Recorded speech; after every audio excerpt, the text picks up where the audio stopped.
Hello and welcome to another fun-filled nonsense retrospective. I'm your host as always, Rick, and joining me equally as always is Devon. Hey. Yeah, today we're going to be talking about Fire Emblem Awakening, but before we get too far into that, let's go into our time-honored tradition of the nonsense asinine hypotheticals. And do you have one for me this week? I do, but it's a bit of a boring one, so you'll have to forgive me. Okie dokie. You are transported to a world that is identical to our own in every single way, except it is condemned to have only a single season, so spring, summer, autumn, or winter. You get to choose which season this is, but you can pick only one. What do you pick, and why? I'll probably pick spring. Simply because... Oh, for the sake of ease, it's the British version of the season. Yeah, things are alive enough that you can probably grow food well enough in a perpetual springtime that you can, live. It's not as hot as balls as summer, and it's not as depressing in September as autumn. And winter, as much as I like it when it's colder and, when everyone else is miserable, that's too much of an edgelord answer, so I'm going to pick spring. I mean, you say that. I think British people just like winter full goddamn stop, because as much as people bitch about the cold, everyone I know, even the sunniest of sunshine and rainbows, is like, oh yeah, I prefer winter. Yeah. Especially considering the summer we've just had with the fucking heat waves. Dude, yeah. Like, if I could have winter temperatures in summer, I would. I don't know, even normal... Just go back about fucking 15 years ago when our summers were a peak 28. Yeah, just minus 20 degrees of every day and then we're good to go. Yeah. It's not even 20, it's only 10. Yeah. 12, I guess, on the really hot days, but climate change ain't real, as we all know. Oh, yeah. Oh boy.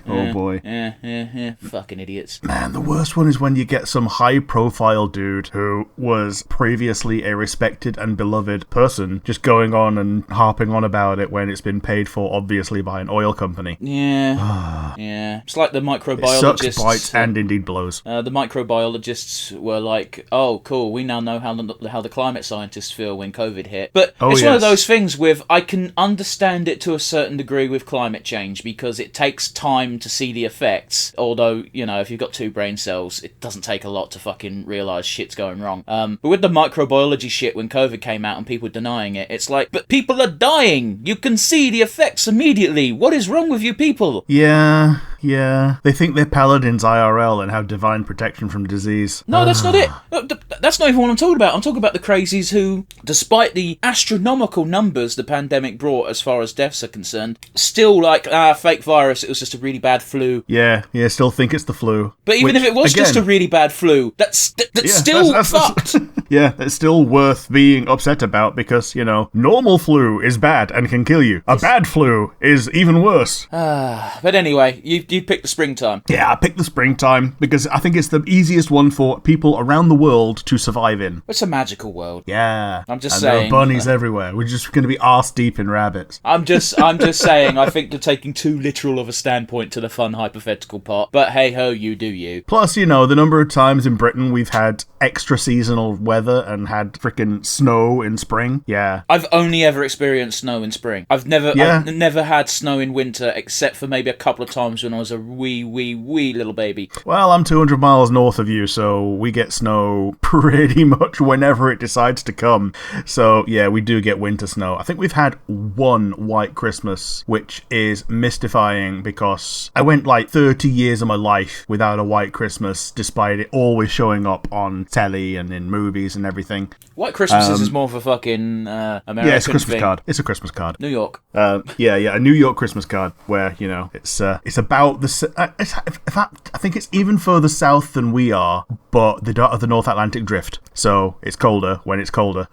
Well, New York's also got that fun thing where it's cold as fuck because they've basically designed all their streets so that they're wind tunnels. Yes. But anyway, do you have one for me? I have one for you. You can teach your dogs one word, sound, or phrase, but they can't talk other than the parrot sound and other regular dog noises. What do you teach them? Yes. The dogs can say yes.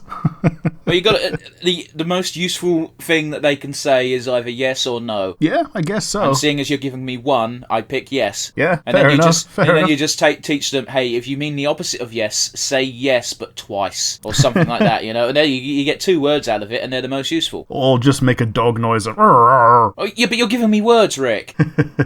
I don't think you know how hard it is to train a dog. Yeah, fair enough. But yeah, the idea was you get the one word, so you're going with yes. You're not going with the Carl Pilkington answer of knobhead. So whenever it barks, it goes knobhead, knobhead, knobhead instead. Why would I want that?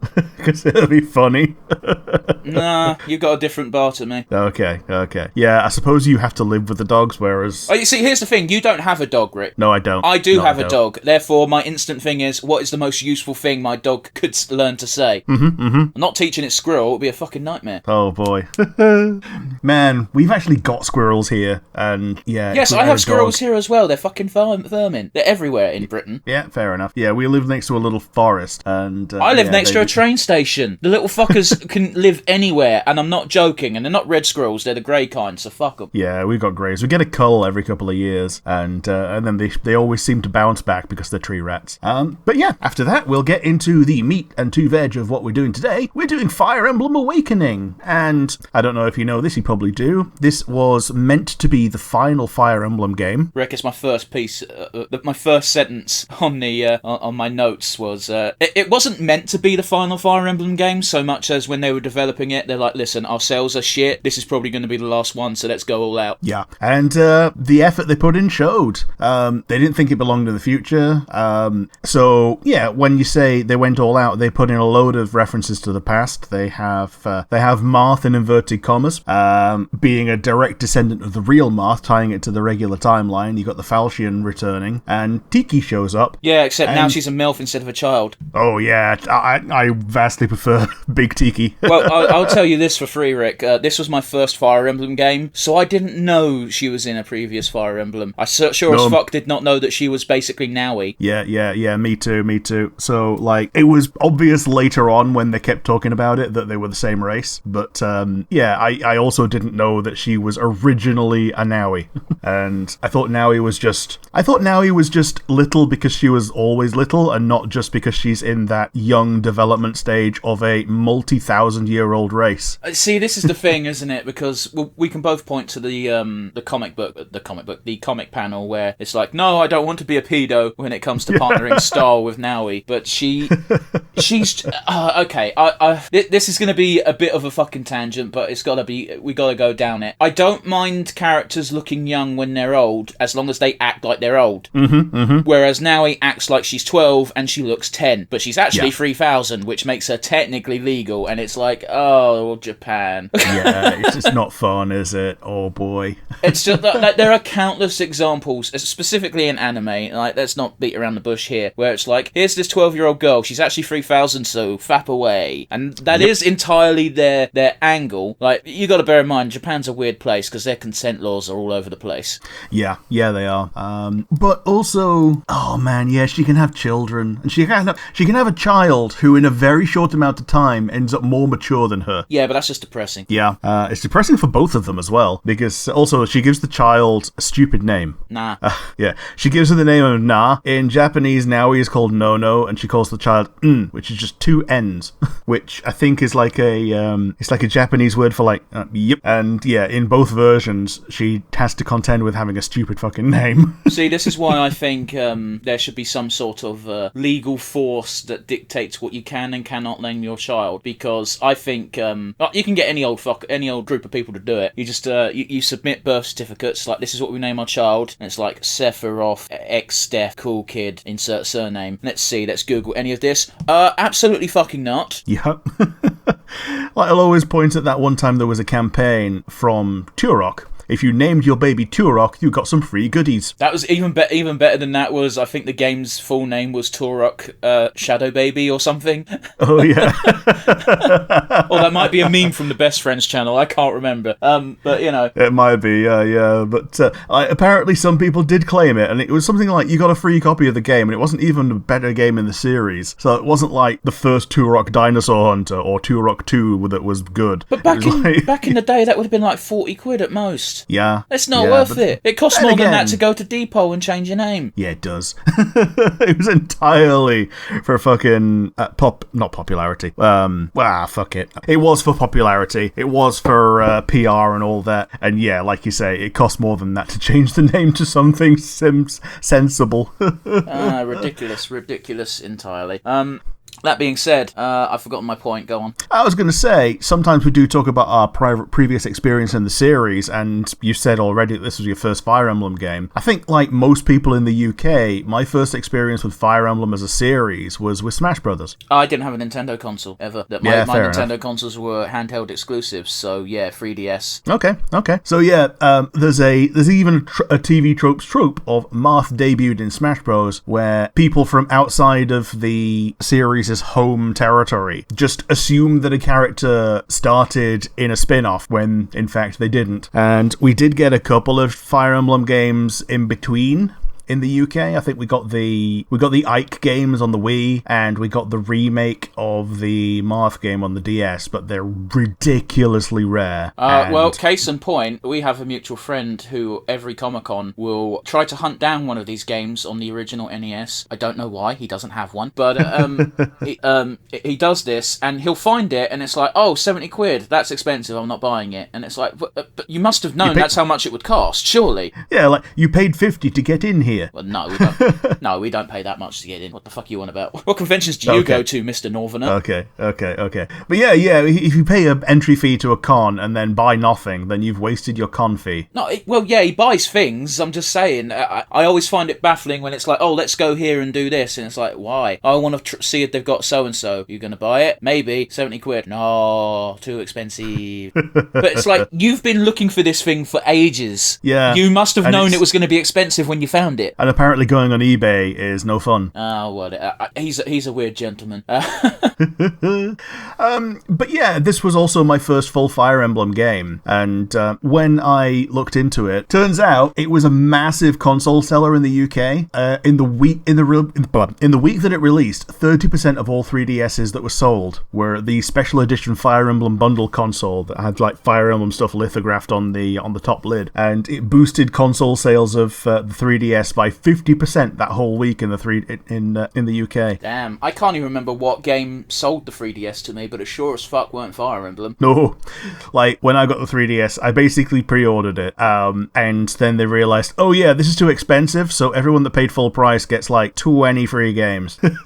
That can't be correct. It was 10 NES games and 10 SNES games. Oh, okay. Well, your sentence was misleading because it sounded like 3DS games were what was on offer. Oh, sorry, it wasn't SNES games. It was NES and Game Boy Advance games. So yeah, this is the first time I played like a bunch of Game Boy Advance stuff. They do have a Fire Emblem game on there actually. It's the Game Boy Advance one, the one with Erica and Ephraim. Yeah, you're talking about characters I know only because of the mobile game. Yeah, exactly. Like ditto. Like most exposure that Westerners have to Fire Emblem at this point is either the games that have been released or Fire Emblem Heroes, which is Intelligent Systems' most profitable property by far, and that's depressing. I will tell you, well, it's not depressing, it's just logically it would be because gacha. Like it's the reason why everybody who is everybody is like, cool, let's make a popular franchise, because once we've got enough entries, we can make a gacha system. And if we have a gacha system, that's just a license to print money. But anyway, I digress. I would gladly go back and play all of the previous Fire Emblem games in a heartbeat if they re-released them with the casual mode. Yes. So that was a new thing for this game actually. It was the selling point, because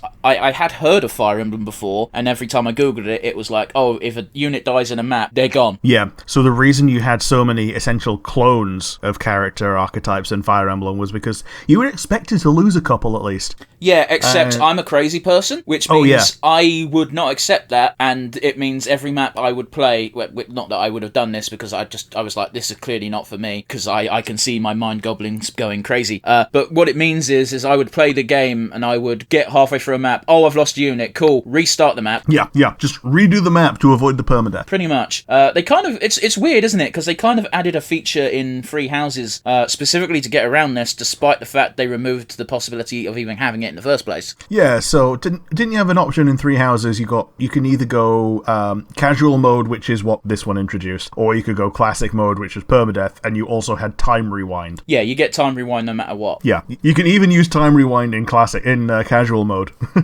Yeah, because it's technically a core plot point. Yeah, it's a core plot point. You get given it in the first opening mission, and yeah. Yeah, we'll talk about it when we get to that game for the retro, I believe. Yeah. So you start with a creator character, default name Robin, and sometimes referred to as My Unit, who you can customize, male or female, and they awaken in a field completely devoid of memories. Other than that, oh, hey, you're Crom, right? And Crom goes, how do you know it's me? And the obvious answer is because he's a prince of a realm that they're in. But the actual answer is, hey, I saw myself killing you. Yeah, this too. Yeah, there's the opening FMV that we get to see the FMV twice, and then we see it again with more context. Yeah. There was two things I wanted to touch upon very quickly. Sure. The first being that one of another feature they added, which I believe started with this game, which really drew me in, was the fact that they turned every character into a waifu. Oh yes. Part of it is you can pair up almost every character has a pairing mechanic. Not all of them are compatible with each other, but almost all of them can be paired off. Every single character in the game is compatible with your unit, which is the most important factor in my opinion. The one thing I will say is the only character who I know of who had limited options were Crom and Sumiya, because the developers clearly wanted this to be a canon pairing. Yep. And I'll tell you what, Rick, it really fucking irks me that I can't put Cordelia with Crom. Oh, totally. I don't think they even have a social link. Nope. I think the only time they have a social link is in Warriors, and even then, it truncates really quickly. They get a C rank, and then that ends. It's bothersome, and it also kind of makes Cordelia look like a bit of a creep, retrospectively. Retrospectively, yeah. Have you seen what happens if you romance Cordelia yourself? Rick, I've romanced every character as Robin in Fire Emblem Awakening. Okay. Because I was like, I want to see all the dialogue, because I'm a sappy bollocks. Yeah. Cordelia's one is kind of heartbreaking, because she basically goes, oh yeah, didn't you know that I was in love with, and then nobody mentions Crom. Everyone knows it's Crom, and then you give her the ring and you're like, oh, actually, shit, you're serious. Yeah, it's baffling. Yeah, it's really kind of heartbreaking, because she's got such low self-esteem from, being a massive failure earlier on, despite the fact that she's a complete badass. And her version of the... it's weird, because Fates has got some Awakening links, like this one has some Radiance links. Yeah. Except the ones in Fates are even weirder, because it's literally straight up the fucking characters. Yeah. Well, some of them are literally the character, and some of them are children who are obviously different people, but look exactly like the character. It actually makes sense in that regard, because Cordelia's child, when she has a child, looks exactly like Cordelia and has the exact same thing, character trait, and it's like, cool, you went real fucking lazy with this, didn't you guys? Yeah, it turns out you can have that child not to sever her, or whatever they call her in the other game. It's just that it's the fan preferred couple, because it makes her have Cordelia or Kaeldori or whatever she's called as a child, which makes more sense. Yeah, because obviously that person is going to come from that bloodline. It's one of those weird things where they tie all the children to the woman half of the relationship in Awakening, but they flip it for Fates, where it's linked to the male. Yeah, and the other thing they do is your hair colour is determined by the father, which is why Lucina always has Crom's hair colour. Which is convenient, eh? Yeah.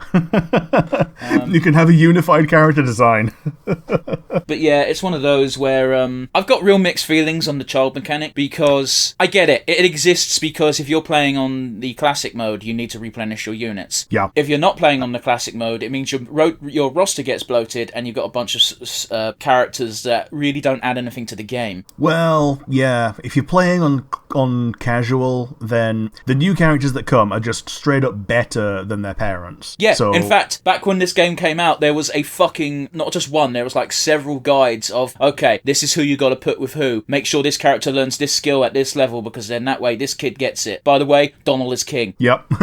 you want to put something like the Gale. They inherit one skill from each parent, right? And it's like the first skill in your list. So you always put the one that's unique to that gender. So You get all the women to learn Gale Force and then pass it on to all the male children. Fire Emblem Awakening didn't have you able to just turn into anyone, did they? Into any class or any unit. All units had fixed routes. Yeah, so some units just straight up didn't have, like, flyer options. Well, why would you want them? Because you couldn't dismount in fucking Awakening, so... Oh, well, because Gale Force. Like, that's how you learned Gale Force, and also... Yeah, I meant permanently, Rick. Well, because being able to fly over, like, shit was reasonably useful. And you instantly get killed the moment an archer turns up. Well, fair enough. But yeah, I used a Versa incessantly because she was so good. And her benefit was, yeah, she can use dark magic, which is meant to be foot unit only, while she's a mounted Pegasus lady. Yeah, and she was so bullshit that the developers could not avoid bringing back that class in future iterations. Oh yeah. They just made it a class. Speaking of a Versa, they added DLC characters.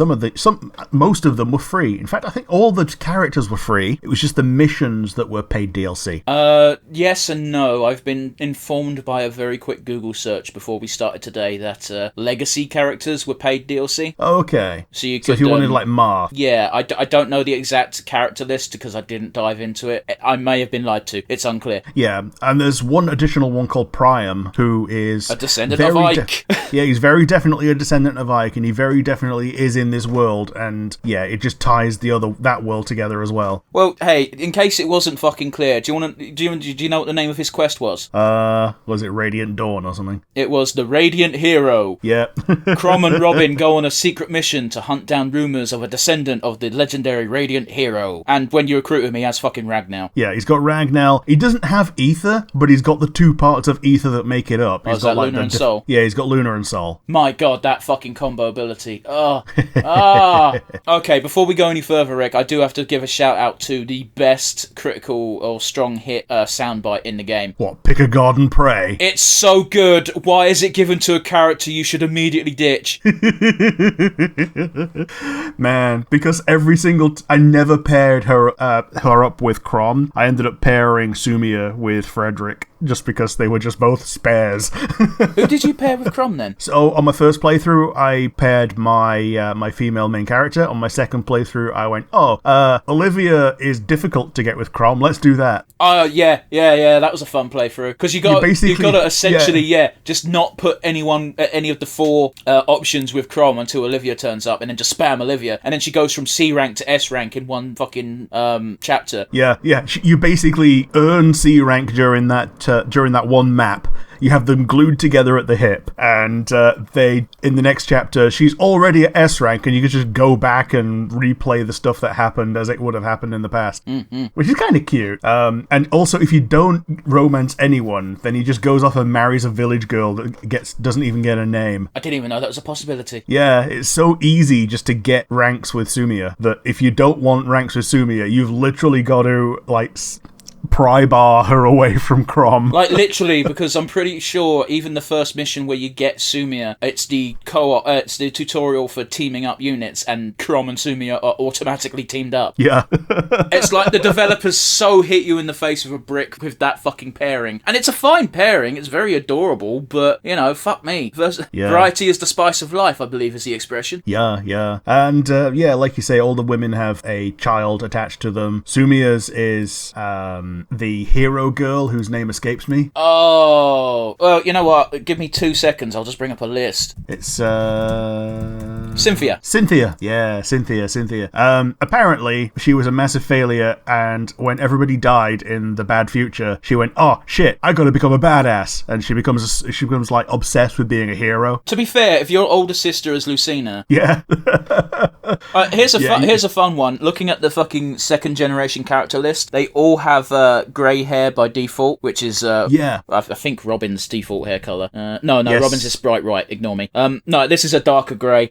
except Lucina, who is fixed at blue because you can't change her hair colour. Yeah. Like, do you have a favourite second gen outside of Lucina because Lucina's cheating? Xiao. Okay, and that's Sully's daughter, yeah? Yeah.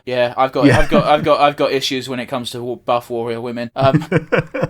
Thing is, you can't even see her be buff, other than the fact that she talks about it all the time. I mean, you also know she has to be buff because look at the size of the fucking armour she has to wear. Like, the only other person who fucking wears armour that thick is Kellum, and you know he's a fucking buff burly dude. Oh yeah, because like, even with the armour on, he's built like a barrel. Their armour is bigger than Frederick's. Yes. And Frederick's a strong motherfucker. I like how Kiela has the benefit of, if you take the clavier guard off her, the armour looks relatively okay normally, but the clavier guard just makes the whole armour thing look enormous. I get you. I mean, even looking at Kellum, he hasn't got that sort of, it isn't sort of connected, it looks like shoulder pad pauldrons, so it looks like he's filling out the armour. Yeah. You know?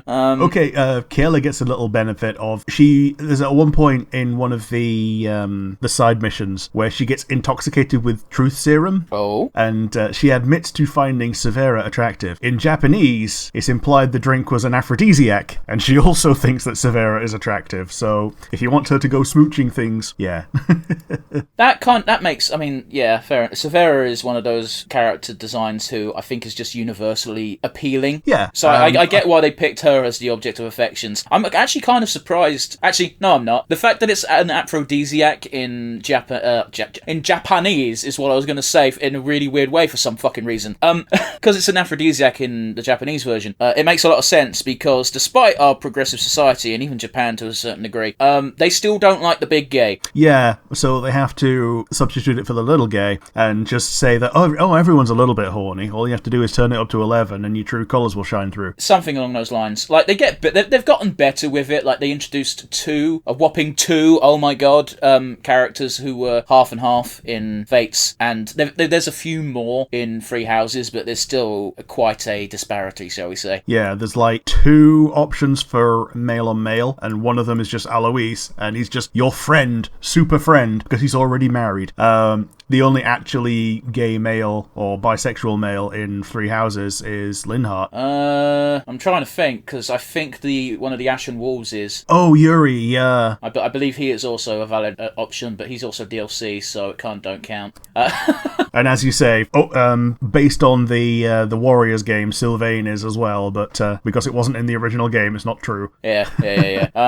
Seeing as we're on the topic anyway, who is your waifu from this game? Because I know who mine is. I'm tempted to go with Aversa, because once she gets over the brainwashing, she's actually really sweet. Yeah, I get where you're coming from. Yeah, I love how she teases you by calling you Oni-chan or Big Bro or whatever, and you basically go, stop that. We're not even related in the slightest. And then she's like, no, you're right, we're not. And it's like, oh no, I've awoken something primal within her. I have awakened Camilla before Camilla was Camilla. Oh shit, I thought that. Well, actually, no, they don't. Camilla's got a big axe, but you know. Yeah. For me, I didn't know she was an option at first time playing through because you meet her in like chapter 3, but she doesn't become playable until like chapter 20. Oh, Flavia. Yeah, Flavia. Oh. Yeah. See, it is Sully originally who I always pair with Robin because I adore Sully and I adore Shell. But Flavia, oh man, I can't believe there's artwork of her. Yes. That's how obscure the character is. Oh, that being said, she only has like 5 pieces and they're all kind of meh. But you know. Yeah, the thing is, if I'm not allowed to pick a Versa because I don't have DLC for some reason, then I never said this. I never implied this limitation. There is always basic bitch Tharja, which, you know.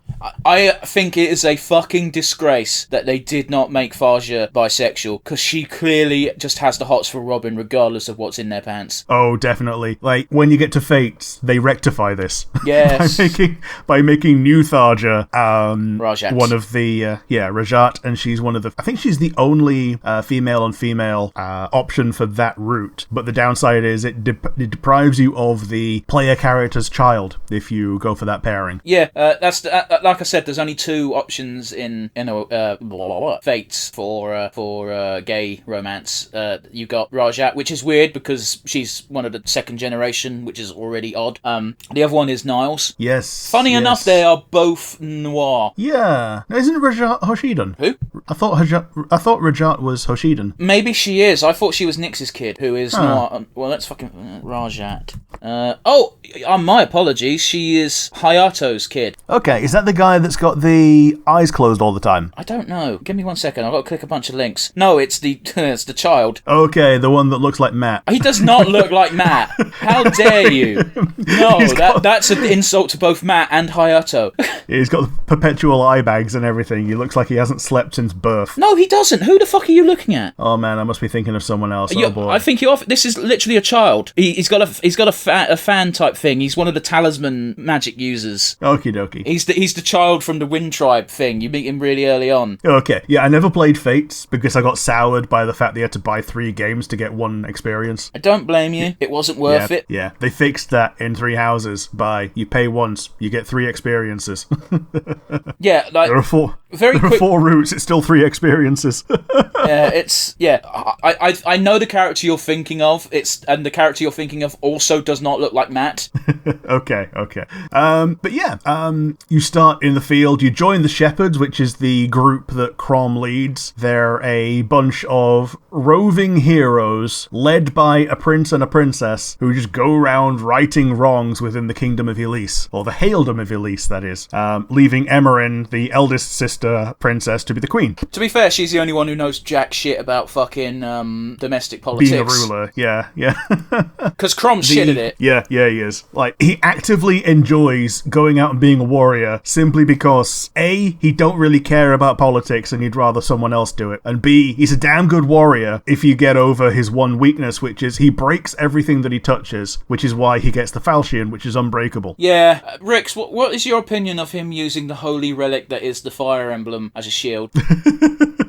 I mean, it's shaped like a shield. If you don't use it as a shield, you're being foolish. Yeah, but it's also like a holy relic that you need to work to protect. Yeah, true. Like, I think the problem with it is that what makes it powerful is the gems that are on it. So if you use it as a shield, the gems might get knocked off. Yeah, but you have for example, when you fuck off to fight Wallheart, you already have 4 of the gems. Yeah. I'm just saying, it's a baffling tactical decision.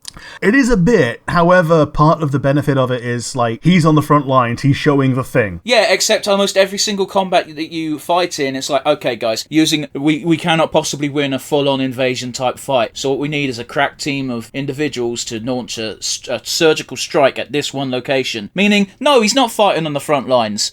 If anything, he's doing covert missions. Yeah. Your point is moot, sir. Fair enough.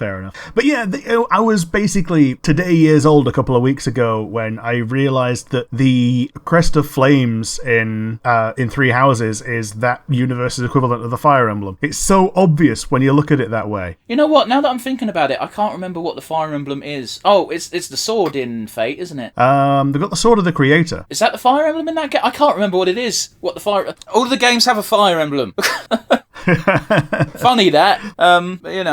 Yeah. So your first villain is Gangrel, the Mad King, and he's a piece of shit.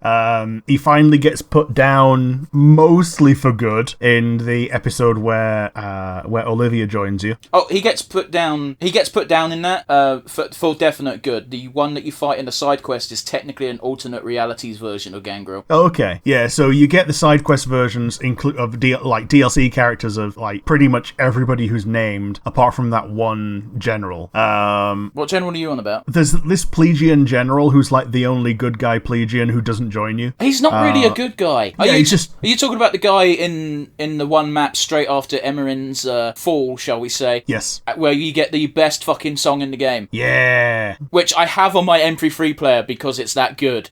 Is that the one that's You Shall Not Speak Her Name? Yes. It's such a good song and it's such a good vibe for that one specific map. Yeah. Isn't that the one where you recruit Libra and Tharja? No, and that comes Henry? No, that comes comes before. Okay. Yeah. That's the those map. are before. That's the map just before she falls. The next map is the one after she falls, which I think is the one where Olivia joins. Yes, fair enough. But yeah, Aversa is his number 2 until you realise, oh yeah, she's way smarter than him, and she remains a villain after he dies for some reason. Oh yeah, it's because she's working for even worse people. Yeah.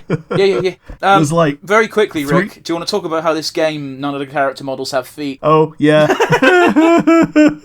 Before we forget, I've got one friend who gets really mad whenever someone brings that up, saying it's a style, but no, they just don't have feet. They're all just fucking My Little Ponies. Like, developers straight up fucking admitted that they did something to the code and it raised the fucking land up a little bit, so it covered up character models' feet, and they just never fixed it. Yeah.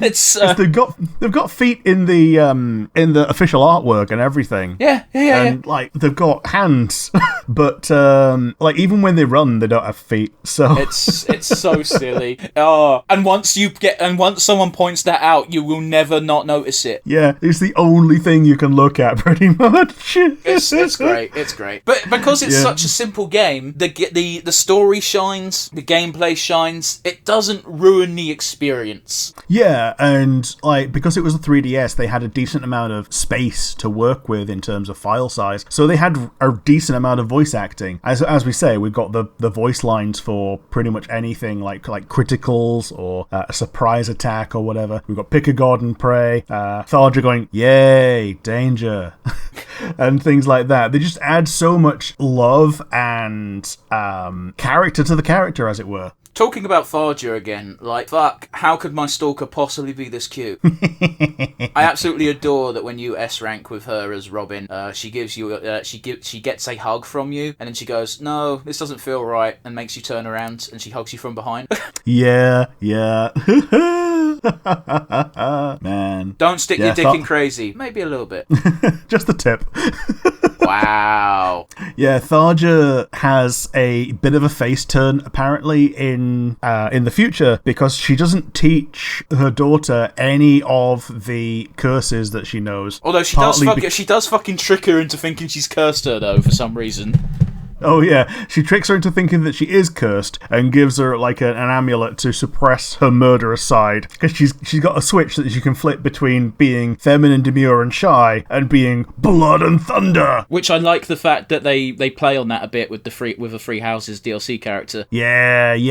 With her it's a bit different. She's cocky and overconfident when she's in the shade, but if she's in the sun, she is the meekest of meek. Oh, my first experience with this character was in the Warriors game. And when she's being all meek, it does kind of get annoying after a while. Oh yeah, she is like, when I say the meekest of meek, she is one of those who's like, oh, am I in your way? I'm sorry. When she's like 3 feet away from you. Yeah, she'll say something like, this pathetic excuse for a human being has gotten in your way yet again. If only my life could atone for the disservice that I've done you. Like they turned it up so much for no reason. However, it's not quite that bad in fucking Free Houses straight up because, well, there's just not that much opportunity to use her. Yeah. Well, it's like every sentence.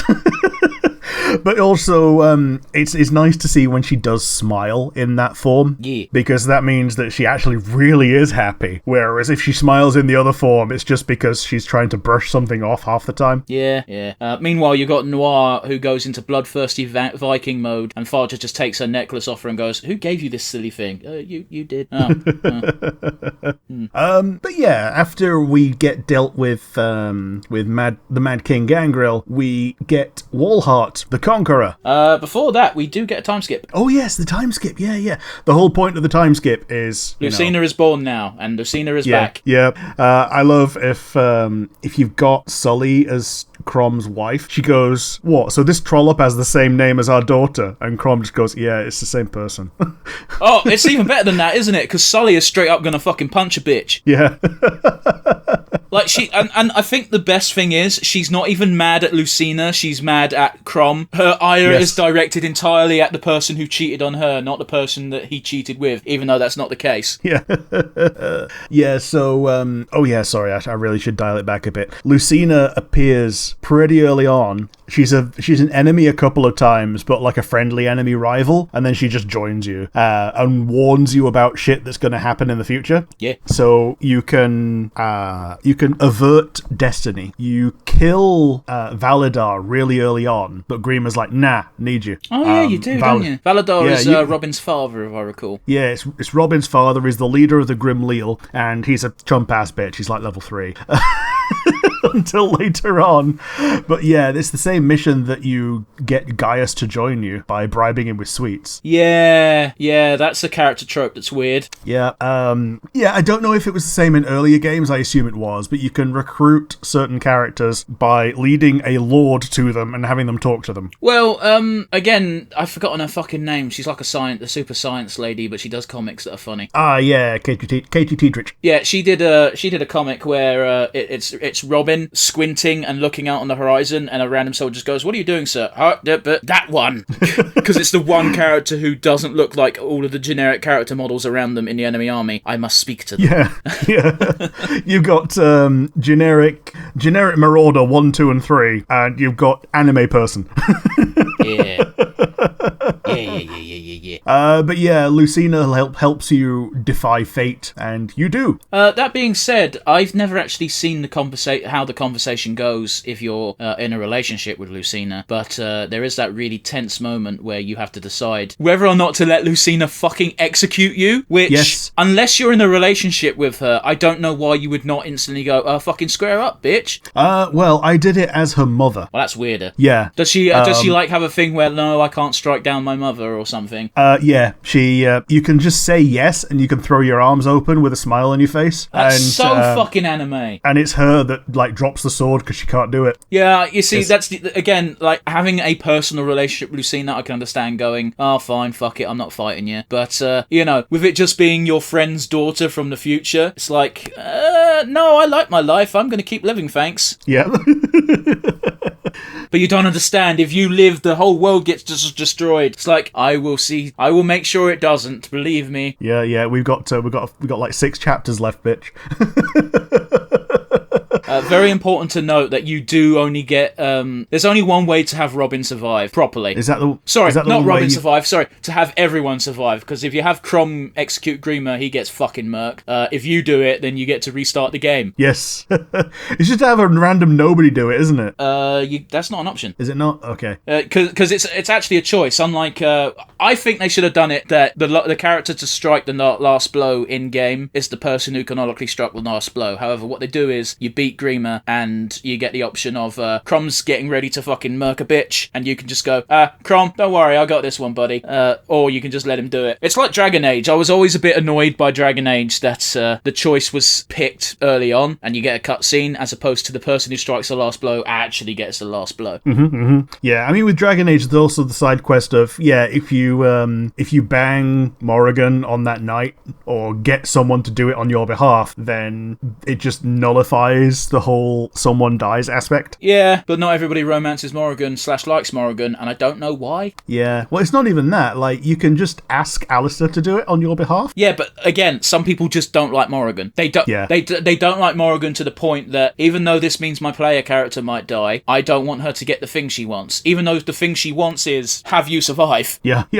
Like, yeah, there is a thing that she gets out of it, but yeah, she the benefit that you get is your life. Like, absolutely. Like, I've only ever played as a male Grey Warden in Dragon Age Origins, and 9 times out of 10, I've ended up with Morrigan, because Morrigan is by far the best romance option in that game. Yeah, like, the number of times Liliana just devolves into a talk about shoes, it's more than once. Like, the funny thing is the times I don't romance Morrigan, it's because I've accidentally romanced Zevran. Oh, yeah. It's very easy to do. But it's also incredibly sad, because it means that Zevran has not been shown a lot of kindness in his life, because just showing him a little bit, he's like, cool, I kind of want to marry you. Yeah, you just be mates with him and you end up going to bed, or going to tent, as it were. But yeah, with Morrigan, if you're romancing her, when you get to that final decision, she's just like, listen, if we do this right now, I will save your life. Is this even a question? And you're like, no, this is not a question. There's an option to walk away, and I don't know why you would take it if you're already in a relationship with Morrigan. There is a weird combination of events where she's already pregnant at that point. Okay. So you don't get the god baby because she's already pregnant. You die anyway, and then when you go to Inquisition, she's really sad still, obviously, and she gets to talk to like Alistair and all that, and they get to be like friends in mourning about it. And she goes, "Yeah, well, at least I've got what's his name? Odin? No, that's the voice actor's name. I don't know the kid's name. I don't give a fuck about him. Oh, the kid's called something like Callum or something. But yeah, like at least I've got someone to remember him by. I don't. That doesn't. I'll just take your word for it. Whatever. Let's move on. We're talking about Fire Emblem. Yep. So yeah, Walhart is the generally primary antagonist of Part 2 after the time skip. Mm-hmm. This is where it gets really egregious with the whole elite squad thing, because you are army against army, and yet every single map is, we need a crack team of experts, and that's the excuse as to why you've got so many units on the fucking field. Yeah. Like the implication is that there is a big fucking army behind the scenes, and the big fucking army does stuff, but they never do anything that matters. No, of course they don't. Even when you're crossing the ocean, it's like, okay, we'll send one boat in order. The plan makes sense. Don't get me wrong, for it to only be one boat, but that's the beginning of everything. We need a crack team of specialists. Yeah.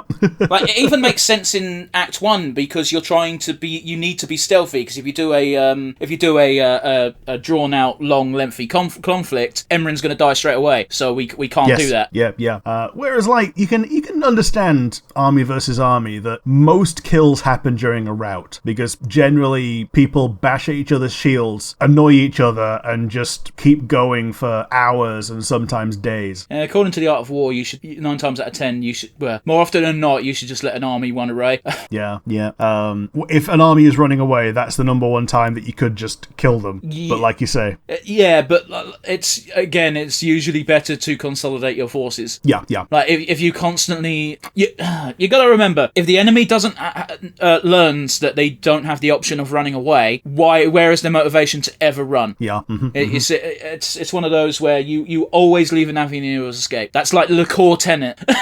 Yeah. One of Walhart's generals is Yenfei, and he's like a super badass samurai, and he's got a sister, Sayuri, who's one of your units. Can't you recruit? You can. He's one of the side quest characters. Yeah, you can recruit him as a side quest. Yeah. He's not very good, and I don't know why you'd want him.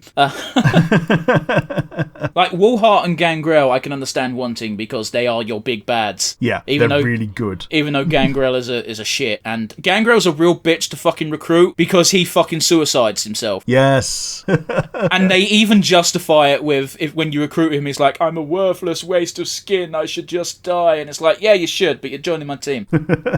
Yeah, even, like, it's really weird that you can romance them, though, but oh well. I mean, I couldn't. Well, you couldn't, no. But you can, as a lady, you can romance Walhart and Gangrel. Yeah, very baffling. With Gangrel, it's stated that, yeah, nobody forgives him, least of all Crom, which, good on him. Fucking shouldn't. Yeah, no, I think Gangrel is the most egregious addition here, because with Walhart, after you've beaten him in the game, they make it abundantly clear the only reason he did the things he did is because, in his mind, he needs the Fire Emblem to stop a great tragedy, which we know of because that ends up being Grima. He doesn't think that Crom and co are good enough to do it. Yeah. And, do you remember Excellus? No. He's the really ugly magistrate that works for Walhart. Oh, okay, I didn't know that was his name, but I know who you're talking about. Yeah, he's got, like, massive slug lips and, like, a bowl haircut. It's basically, they went out of their way to make this guy ugly. Well, to be fair, I don't like him for the same reason Walhart fucking hates him, and that is he's a fucking coward. Yeah, he's a shit inside and out. Like, I don't consider myself courageous by any measurement, don't get me wrong. However, there's a certain level of, like, your people are dying and you're gonna slip away in the night. You're a fucking piece of shit. Yeah.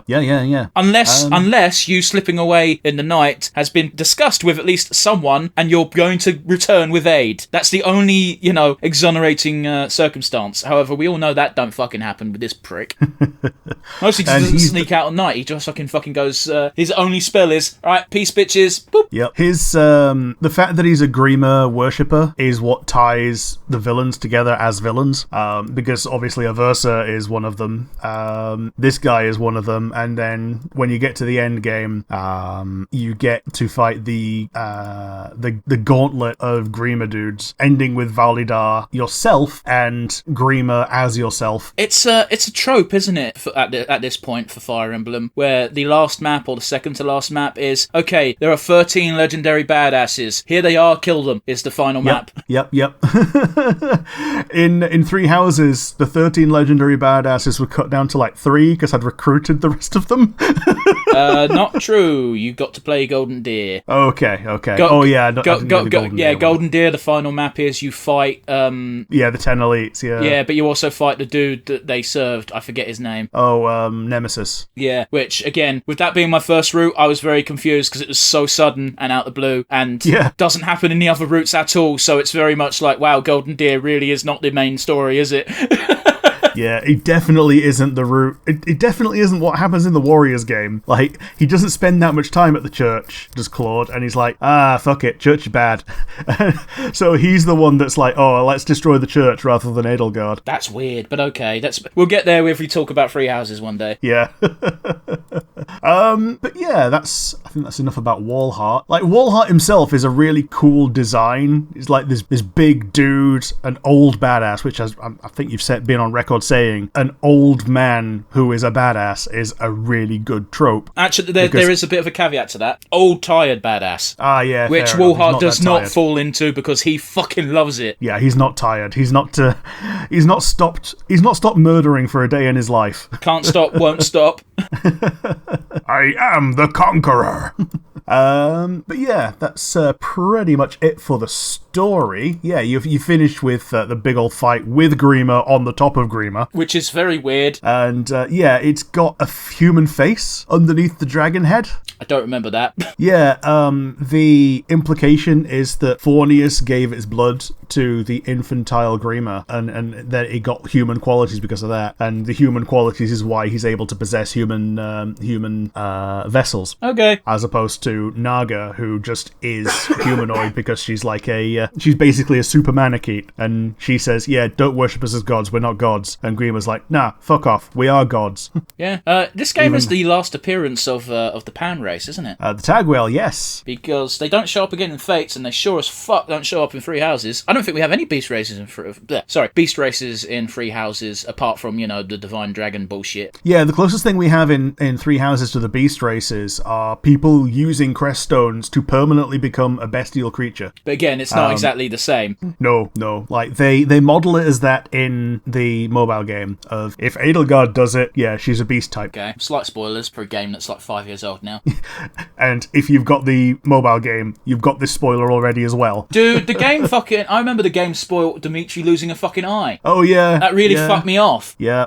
Like, if you don't want spoilers for Three Houses, don't play Heroes. Yeah, but motherfucker, that was before the game was out. Yeah. Or not before the game. It was like a day old or some shit, and unless you've got life the game, which I don't think many people did, you're not going to get that far. Yeah, like before the game came out, you got the kid versions of not the kid, but like the teen versions of the Three Lords, and the Act 1 versions of the Three Lords and 2 Byleths. And like the first hero battle was Kronya, who was like, I wonder if this murder clown is going to be important in some way. Oh yes, she is. She is, well also not. Yeah, I was going to say, like, she shows up, does the big thing that we all knew was going to happen because father figures can't live in this series, and then she fucked off. Yeah, and then next time you see her, she gets killed by one of her allies, and she begs you for her life. Well, Byleth is meant to be smart, which is why this fucking scene actually bothered me, because it's like, this is so obviously a trap. I know they are currently being subject to intense rage right now, but no one here is going to say this is obviously a trap, let's hold fire for a minute. In fact, I think Rhea does say, don't do anything rash, but then either Edelgard, Claude, or Dimitri goes, oh yeah, no, let's fuck shit up.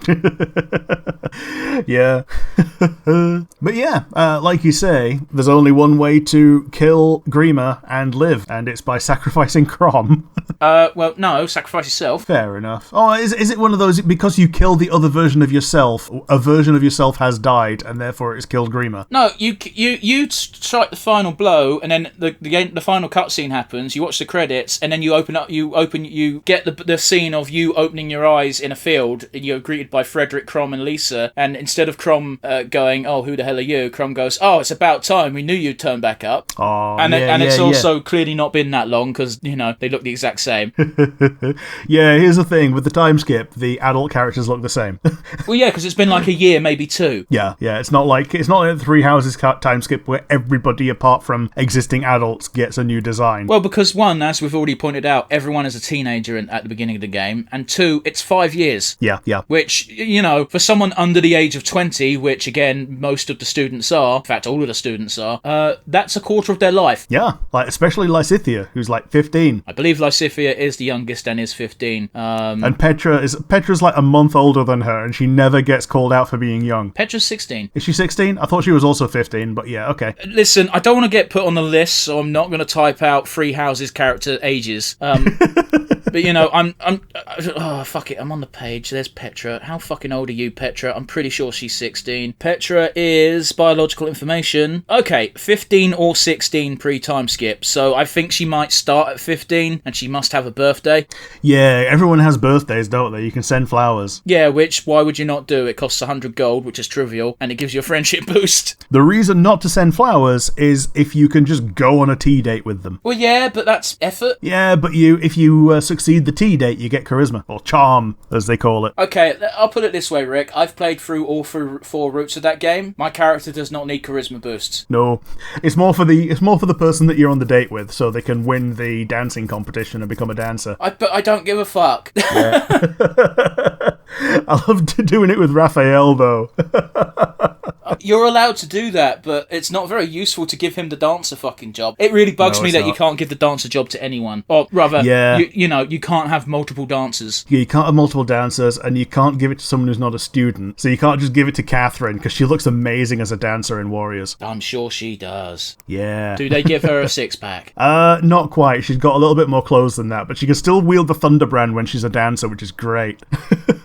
Man, does it bother you that the legendary weapons have durability? It does. And the only one that you can really repair is your own by having a week of downtime. Yeah. Because the rest of them, there's like this super limited resource of, oh yeah, this is the thing you use to repair legendary weapons. You get like 6 of them in the game. Great. And you need to use like 4 of them to repair one thing to full. I believe that may be incentive to buy DLC. Yeah. Oh, speaking of, let's talk about DLC, because that is one type of DLC I always buy for a Fire Emblem game, and that is the grinding maps. Yeah, so I didn't buy the DLC for this. I only got the free shit. Like, back in these days, I treat it as a handheld game, because it was, and I treat handheld games as not worth like massive amounts of DLC. So the only DLC I had was the free spot pass stuff of extra characters, and even then not many of them. But since you've got the DLC, tell me what it was like. Well, I didn't buy... it's not going to be a great review. For one thing, I played this game in 2013 and haven't played it since.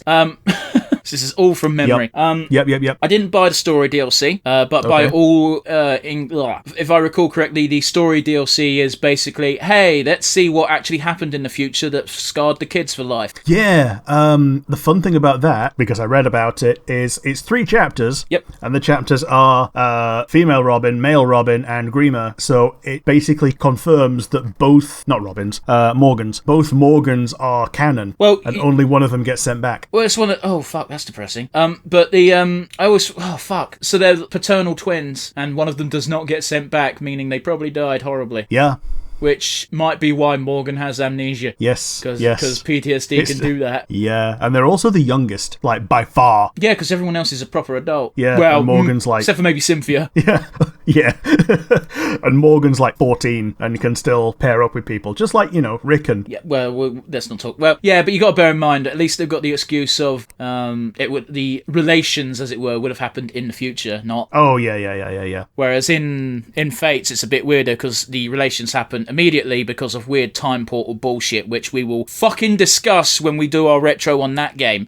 Yeah, the relations happen that day, and then you get the person who's been in the time We'll do it. We'll do it when we get to it, because there is so much to unpack. But yeah, apart from that, I also got the farming maps because, of course, I did. It makes life easier. That being said, you don't really need it for Awakening because you can buy infinite of these. I can't remember what it is. It's a weird box that smells, and you open it up on a map, and it spawns a bunch of creatures. I'm not joking. That's what it is. It is a weird box that smells. Yeah, you can spawn a less powerful grinding map, can't you? Yeah. You can just say, okay, I'm just going to walk around, and zombies are going to appear somewhere in the universe. Yeah. So then you can walk over there and kill the zombies. But yeah, you've got the XP grinder and you've got the money grinder, right? Yeah, correct. Although that being said, I used to use the XP grinder a bit more for grinding S-links rather than actual XP, because you only have to do these XP grinding maps like 2 or 3 times at most, and then you don't need to grind at all for the rest of the game if you don't want to. Yeah.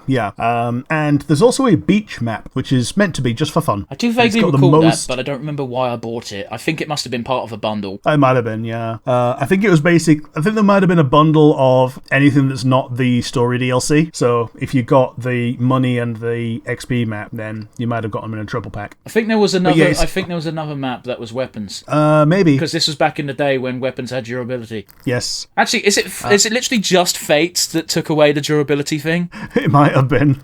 Fucking hell. Don't get me wrong, I don't care for durability, especially on spellbooks, which they've definitely addressed in Free Houses, because that's silly. Yeah, like, I don't like it, but, it kind of makes sense. What it's for is, it lets you ration things like good swords, like the Levin sword, or a tomahawk axe that you can throw, and you get extra range on it, or whatever. Except, Rick, it doesn't fucking matter, because in late game, you can just buy infinite of them. Yeah. It's to limit the amount of options you have in the map. I get that. I'm just saying, specifically with spells, it's silly to have durability. Yeah, especially on the legendary tomes where you only get one of them in the game. But thankfully, again, as I said, Free Houses addressed that by just taking tomes out the game. Yep. The character learns the spell, go. Yeah. But it also does mean that some spellcasters are better than others. But yeah, we'll touch on that when we touch on it. Yeah. Every character gets a voice line. Not voiced voice, but like a text on the screen to represent a line they say whenever they encounter an enemy on one of these grinding maps. They're usually silly throwaway lines, but I appreciate they went through the effort. Yeah. On the beach one, they have like little mini social link conversations with each other. Oh shit! Yeah, I remember why I got this. It was a double pack with the soul, not the soul link, with the hot spring one. Okay, yeah, beach and hot springs. Because the hot springs, there were 4 characters that I think were decided on by poll, where you can get them to dye their hair for the map. Okay. One of them was definitely Nucina. I remember that. Anyway, characters. It was a joy to see the characters flip out. Yeah. Because they were like, I'm trying to bathe in my bikini, and it's like, zombies, fuck you. I think Olivia refuses to wear a bikini.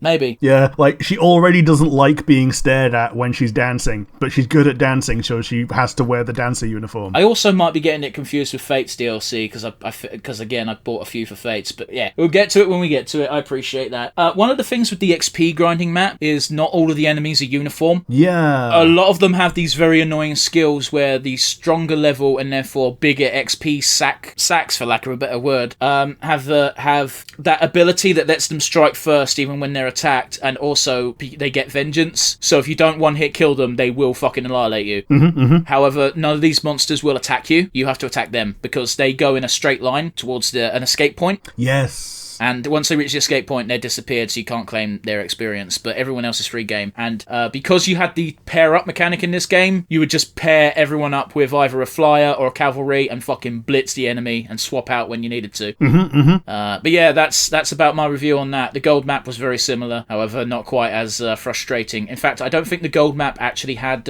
monsters. I think it was just a bunch of thieves you had to murk. Yeah, you murk thieves, and I think wasn't there a thing where you could dig in the ground or something? I don't remember that. Okay, I might be misremembering or remembering a different game. But yeah, I think it might be about time for our final 3. Rick, this is your show. You do it. Well, it's one of those. I was waiting for an objection, but yeah. So, from Fire Emblem Awakening, do you have a favourite moment? It is absolutely therapeutic to fucking murder Gangro in cold blood. Yes, it is. And the best thing is they don't even try to make Gangro sympathetic. I've said this before on this podcast, podcast. I fucking hate sympathetic villains. Now, when I say that, I don't mean sympathetic villains are bad. It's just every single fucking villain nowadays has to have a tragic twist that makes you sympathise with them, even if it's just a little bit. And it's like, no, I missed a day of a villain who is just comically villainous for the sake of it. Yeah, it's like, this guy is the worst person and would be put away for 55 life sentences, but they love their mom. Like, oh, yeah. Like, I will always point to Magneto as the best sympathetic villain. Yeah, because you know everything that went down from history, plus stuff that happened in the fictional universe as well. And you can understand where he's coming from. He's still a piece of shit, but at the same time, you can totally understand where he's coming from. And in sometimes you scarily find yourself agreeing with him. Yeah, like, he's been a good guy for like 10 years now. Depending on the universe, but yeah. It's a weird one. I'm not... it's going to come to a point where they're going to have to change Magneto's backstory because people aren't going to know, and it's not going to be believable that we got a 100-year-old man, even though it's a comic book. Yeah, man. That's depressing. They're going to have to change Magneto and Captain America to be like the Cold War. That wouldn't really work, I don't think. But, man, I remember there was a bit of a scare for an X-Men reboot live films, which I believe has been shit-canned since the Disney acquisition of... so we're going to change Magneto's character. He's no longer a Jew who survived the Holocaust. He is now going to be a black man who survived something racial from America. And it was like, cool, completely different fucking character then. Yeah. Don't get me wrong, you can do that, but why the fuck would you make it Magneto? His story is so compelling. Yeah. Anyway. And, I was just going to say, there's not many, people where being Jewish is more than just a throwaway thing. I get where you're coming from. So yeah, it would be a shame to lose that from that character. I just can't think of a historical real-life example more poignant, I said that word wrong, but fuck it, than a survivor of the fucking Holocaust. Yeah, absolutely. But anyway, that was a bit of a fucking tangent. I apologise. Fuck Gangrel. I'm glad we murked him. What's your favourite moment, Rick? It's probably going to be right at the end when you're doing the fight on the back of Grima and you got the music blaring out, and I think it's the best music in the game. It's the id music. It's fantastic. Well, you shall not say her name or something along those lines. I think trumps it, but whatever. Yeah. But yeah, it's a very good culmination of the whole story, and yeah, I think that's going to be my favourite. But we can't always talk about the best bits. We sometimes have to talk about the not so best bits. Do you have a weakest link? It's going to come up whenever it's used as a plot point because it's something hard to do well. And while I don't think Fire Emblem completely dropped the ball with it, it did lead to the shit show that was Fate. So therefore, time travel is bullshit. Yeah, it is a bit. Yeah. Again, it's far more egregious in Fates, and we'll get to that when we talk about Fates. And boy, will we fucking get to it. But it's played fairly well in Awakening. I'll give it that. But yeah, I get you. Like, it works once well, and every other one is less impactful by a massive margin. I'll tell you what, if Lucina was the only one who went back in time, I think I would have absolutely no complaints. However, you then had all the other kids showing up, which, as adorable as the moments we get from that is, it's a plot point that didn't need to be so beaten to death, And again, oh boy, are we going to rip the shit out of it when we get the Fates. Oh. Yeah, I do love some of the moments with the kids, like Brady, for instance. He's literally Kanji Tatsumi, but he's look at his mother. Really cute. Yeah. I love when he meets his mother and he's like, "Ah, Ma," and he's like, "Ma, who the fuck taught you to talk like that?" Oh man, the first time I played, I paired up Mirabelle with Donnie because I thought, she needs to be brought down a peg and go shoveling shit, and then she turned out to really respect him, and I'm like, oh, now I feel like an idiot. That is the most horrible way of doing that pairing. It's like, oh, Donald is common as scum, so fuck it, let's pair him with a princess because she needs to be taken down a peg. Yeah, it's awful. It made me feel like shit. Which, it should. You're a piece of shit for thinking that. Yeah, exactly. So, mission accomplished, game. Thank you. But yeah, Rick, what's your weakest link? My weakest link is breeding children. So when you you breed a child and create a child, so like Rickon or Naui, it sits a bit dodgy with me. Yeah, I get you. But as I said, it doesn't happen there and then. It's implied to have occurred. Well, rather the planting of the seed, shall we say, occurred during downtime after the war, rather than right now. But I get why you're getting sketched out, because Naui will take a century or more in order to actually mature, whereas Rickon, all right, maybe 4 years. Let's assume he's 14, although I suspect he's 10. Fucking looks it as well. Oh boy. But I get you. Like our issues kind of gel in this regard, because I think Fate handles it a lot worse. But even in Awakening, the child stuff it's just so unnecessary, especially if you're playing in casual mode. And again, I think from a gameplay point of view, they were just trying to think of a way to inflate the roster for people playing Classic. Yeah, and it kind of doesn't even work that way either, because you need to be able to S-rank someone before they have the child, which means they have to survive long enough to, bump uglies. So if the person dies, they can't have the child, so you can't even get the replacement character, Yeah, I get you, man. I get you. I do get you. I think Three Houses handles it well, because you still get the waifu shit, but you don't get the dumb child stuff. Yeah. But yeah, after all that, we'll get to a final one. Do you have an MVP? I think I've got to give it to Matt Mercer. Yeah? Because for the longest time, I didn't even know it was him. Yeah, so here's the thing. I wasn't as turned on to who the Western voice actors were of things at the time, other than the really obvious ones like the ones in The Simpsons. So this is the first time I had Matt Mercer in something, and had him for a long time. So yeah, it was a good, essentially, first experience of the voice actor. So essentially, I'm giving the award to the voice actors as a whole, because I think they all did a bang up job. But Matt Mercer certainly had a lot more heavy lifting to do, because Crom fucking speaks all the time. Yeah, he does. And I tell you what, he nails it. Like, he is a seasoned voice actor. Even in 2013, he had quite a IMDb page, shall we say. So yeah, a bit of a nod there. I'll give that, because yeah. Who are you, Rick? I'm giving it to Lucina, because as much as you can give it to any of the kids that come back, she's the first one. She's the one that, does the most. She goes back further. She alters fate herself. And the game wouldn't be the same without her. It would just be the original timeline all over again. So yeah, Lucina gets it from me, hands down. Also, if I'm recalling correctly, she got into Smash before even Robin, making her the de facto face of this game. Yeah. She was in the 3DS one, wasn't she? It's the 3DS and Wii U version. I can't remember. I just know she got announced before Robin did. Yeah. I do like how they made it a bit of a meme though, because when Crom finally got into Smash, it was like, Crom is finally here, but not like as a me. Yeah, but not like Sora's, which was actually... Oh, dude, remember when Sora got announced as Smash? It was a magical moment. Yeah, it was the last one ever to be announced as well, so there's not going to be another Smash Brothers character unless there's another Smash Brothers game. Which we might get, but Sakurai won't work on. Yep. And it's a fucking end of an era, man. Oh, man, it's all depression. Fuck. Nintendo is dying. No, it's not dying. It's just the next generation's having to step up. Yeah, it's not dying. It's just transitioning. Depending on our audience, that word might make them go, "Oh no." Well, Nintendo becoming a mobile game company rather than I would fucking hate console that. company. Oh god, no! That'd actually be the end times. Oh, kill it now. It's just the Capcom of console manufacturers, then, isn't it? Oh boy. Oh, Capcom's not that bad. They're still making Street Fighter. Yeah, they still make Street Fighter, but everything else is frickin' pachinko. Monster Hunter? Oh yeah, I suppose Monster Hunter, yeah. That's 2. Resident Evil, their team... Is Capcom Resident Evil? I think it is. Okay. Fuck's sake. Yeah. I've got to Google it before we go, Rick. I'm sorry. Who's Resident Evil's Capcom, surely? I think it is. Developers, Capcom. And Tiger Electronics. Okay. What? Tiger Electronics? What? No, fuck off. That's not real.